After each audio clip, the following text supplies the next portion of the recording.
The ultimatum. The message arrived on every communication channel Earth possessed simultaneously. It wasn't a request. It wasn't even a threat in the traditional sense. It was a statement of inevitability. Delivered with the cold precision of mathematics, you have 30 days to surrender. Resistance is extinction.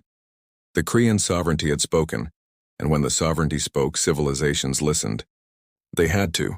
12 species bowed before their throne. 3 million warships enforced their will across 100 systems.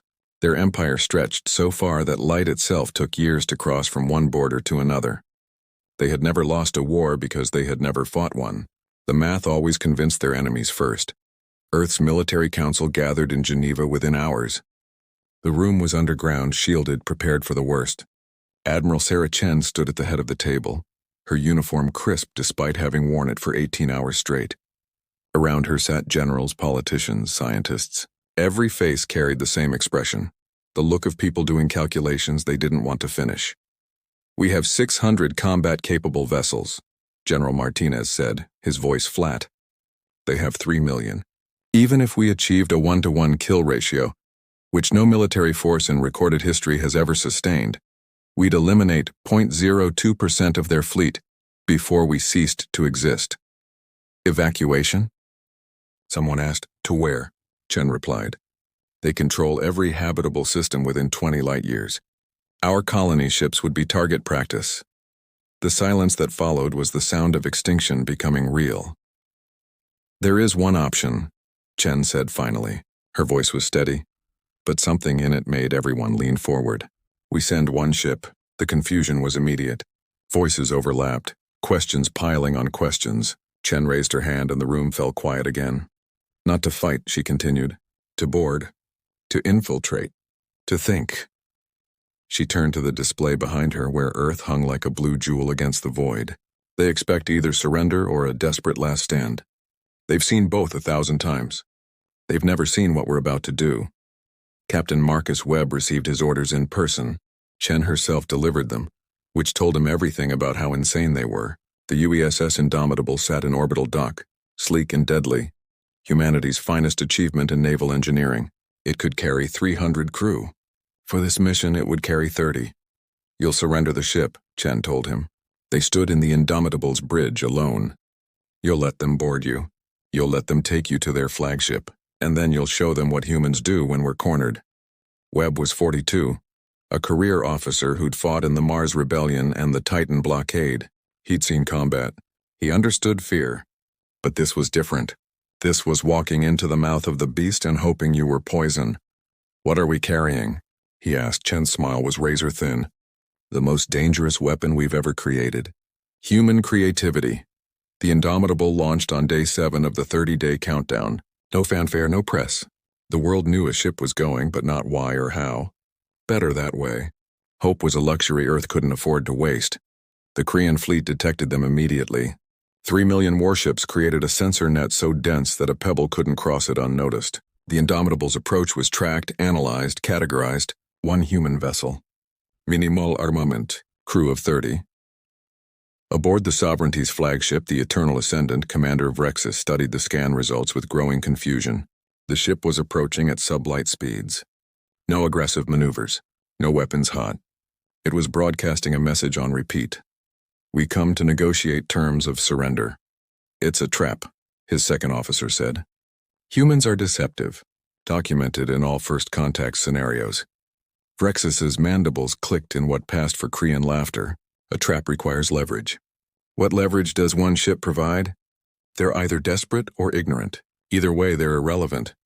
But orders came from higher up the chain. The Emperor himself wanted to see these humans. Wanted to understand the species that had made him wait 7 days for the inevitable. So the Indomitable was granted approach. Tractor beams locked on. The small ship was pulled into the hangar bay of a vessel so massive it had its own weather systems in the lower decks. Webb stood with his crew in the airlock.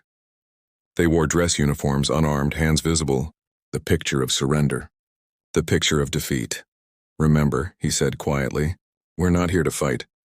We're here to learn. Observe everything. Trust the plan."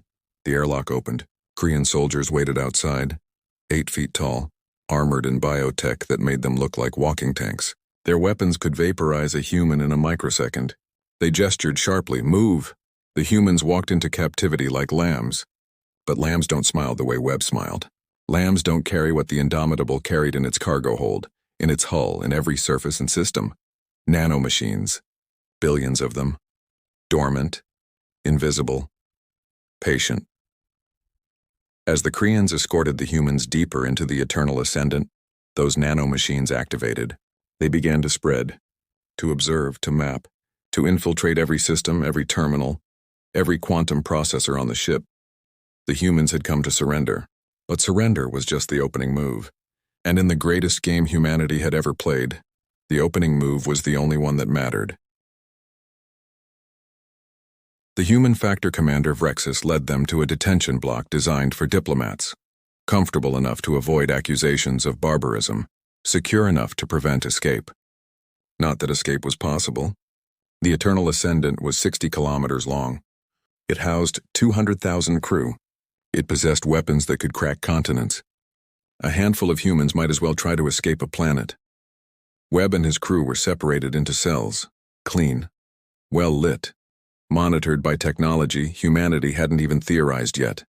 Vrexus stood outside Webb's cell, studying the human captain through the transparent barrier. "Your species interests me," Vrexus said. His translator rendered the clicks and whistles into flat, emotionless English. "You're intelligent enough to understand mathematics, yet you came anyway. Explain." Webb sat on the edge of his bunk, hands folded. He looked tired, defeated, exactly as he should. "We came to buy time. To negotiate.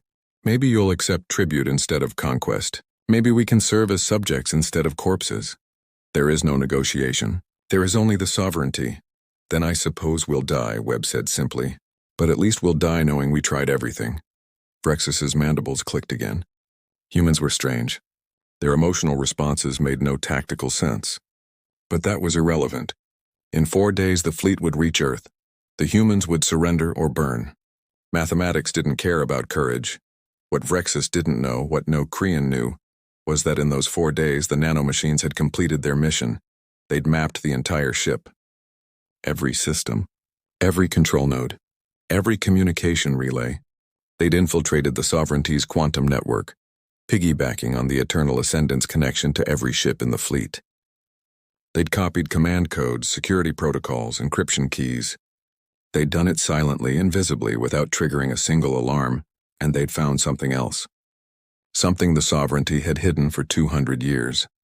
On Earth, in a bunker beneath Geneva, Admiral Chen watched data stream in from the Indomitable. It came through a quantum relay so sophisticated the Kreans didn't even know it existed. Human ingenuity had a way of surprising people, even humanity itself. "We're in," her lead engineer said. "Complete system access. They don't even know we're there." "What about the slave worlds?" Chen asked. 47 planets, 12 species. All of them conquered, all of them suppressed. And Admiral? The engineer paused, her face pale. "They're not happy." "The Sovereignty rules through fear and information control. The conquered species don't even know there are others like them. They think they're alone in their suffering." Chen's jaw tightened. "Send the data. Everything. Every ship we control broadcast to every conquered world simultaneously. Show them the truth. Show them they're not alone. That's an act of war." "We're already at war," Chen said. "We're just changing the battlefield." Aboard the Eternal Ascendant, alarms began screaming. Vrexus rushed to the command bridge, his mind trying to process what he was seeing. Every screen showed the same thing, a human face. Admiral Sarah Chen, speaking in every language the Sovereignty had ever catalogued. "People of the Sovereignty's conquered worlds. You have been lied to. You are not alone. 12 species suffer under Krean rule.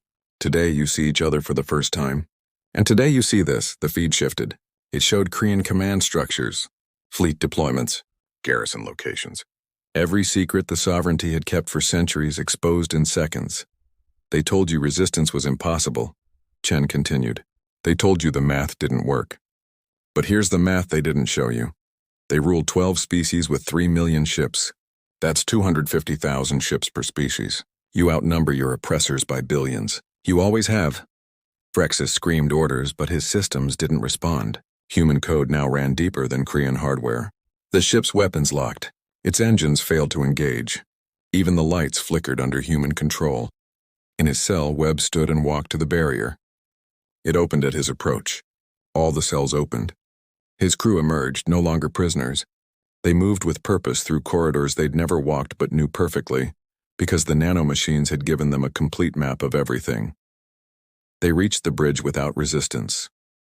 The Korean crew couldn't fight back because their own systems wouldn't obey them. Webb stood before Vrexus, and the human captain's expression was no longer tired. It was iron. "You asked me to explain," Webb said. "Here's your explanation. Humans don't play by your rules. We don't do the math you expect. When you corner us, we don't surrender. We innovate." Across sovereignty space, the conquered worlds erupted. 200 years of suppressed rage, unified by knowledge and coordinated through stolen communication networks. Rebellion sparked on 47 planets simultaneously.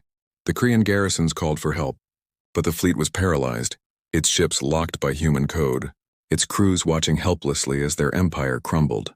Earth's 30-day countdown ended not with invasion, but with revolution. The sovereignty fractured. Species that had forgotten their own languages remembered them. Warriors that had been bred for slavery became leaders of liberation. The eternal ascendant drifted, engines dead, weapons cold. Webb and his crew stood on the bridge as the greatest warship in the galaxy became a monument to a simple truth. Power without adaptability is just a target. And humanity had spent its entire evolution learning to adapt. Admiral Chen's message ended with words that would echo across the stars for generations. The sovereignty thought we'd fight with ships. They forgot that humans fight with ideas, and ideas don't need fleets. They just need someone brave enough to spread them. The Indomitable left the Eternal Ascendant with 30 humans and a galaxy changed forever. They'd come with one ship. They'd left with an empire in ruins and freedom spreading like wildfire through the stars.